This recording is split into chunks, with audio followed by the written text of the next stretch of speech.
Hello বন্ধুরা, career space YouTube চ্যানেলে আপনাদের সকলকে স্বাগত জানাই। আশা করি আপনারা সবাই ভালো আছেন। আজকে এই মুহূর্তে শিক্ষক নিয়োগ সংক্রান্ত যে সবচেয়ে গুরুত্বপূর্ণ আপডেট উঠে এসেছে, বিস্তারিত সেই সম্পর্কে আলোচনা করব। তাই ভিডিওটি অবশ্যই শেষ পর্যন্ত দেখবেন নিয়োগ সংক্রান্ত অনেক নতুন নতুন আপডেট পাওয়ার জন্য। বন্ধুরা, শিক্ষা সংক্রান্ত ও চাকরি সংক্রান্ত সমস্ত রকমের লেটেস্ট আপডেট আপনারা এই চ্যানেলে পাবেন। তাই চ্যানেলটি এখনই সাবস্ক্রাইব করে রাখবেন এবং পাশে থাকা বেল আইকনটিকে অবশ্যই প্রেস করে রাখবেন পরবর্তী সমস্ত রকম লেটেস্ট আপডেটগুলো সবার আগে পাওয়ার জন্য। নথি ছাড়াই সহকারী প্রধান শিক্ষিকা, তবে কি চিরকুটে চাকরি? বিরাট প্রশ্ন উঠে গেল। প্রয়োজনীয় নথি ছাড়াই স্কুলের সহকারী প্রধান শিক্ষিকা পদে চাকরি, তবে কি বাম আমলে চিরকুটে চাকরি? বড় প্রশ্ন উঠে গেল। গোঘাট হাই স্কুলের সহকারী প্রধান শিক্ষিকা অনিতা মণ্ডলের নিয়োগ নিয়ে প্রশ্ন তুলছে তৃণমূলও।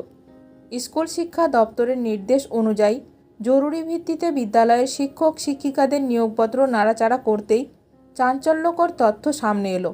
হাইকোর্টের নির্দেশের কপি নেই সহশিক্ষিকা নিয়োগের, অথচ বিদ্যালয়ের রেজুলেশনে উল্লেখ আছে। বিদ্যালয়ের রেজুলেশনের বইতে উল্লেখিত হাইকোর্টের নির্দেশে 1997 সালে ভূগোল বিষয়ের সহকারী শিক্ষিকা হিসাবে নিযুক্ত হন সহকারী শিক্ষিকা অনিতা মণ্ডল।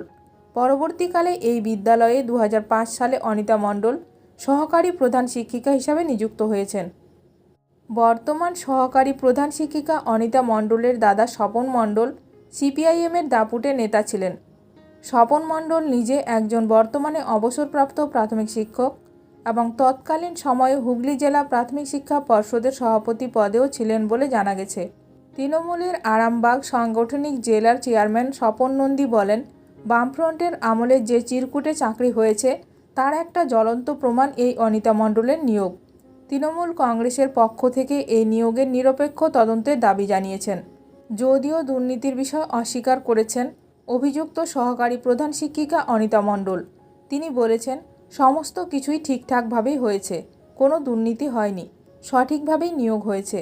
অনিতা মণ্ডল দাবি করেছেন তার হাইকোর্টের অর্ডার আছে। তাহলে হাইকোর্টের অর্ডারের কপি বিদ্যালয়ের কাছে নেই কেন? আর এই নিয়েই শুরু হয়েছে বিতর্ক। ভিডিওটি ভালো লাগলে অবশ্যই লাইক করবেন। আজকের ভিডিওটি এখানেই শেষ করলাম। নতুন কোনো আপডেট নিয়ে দেখা হবে নেক্সট ভিডিওতে।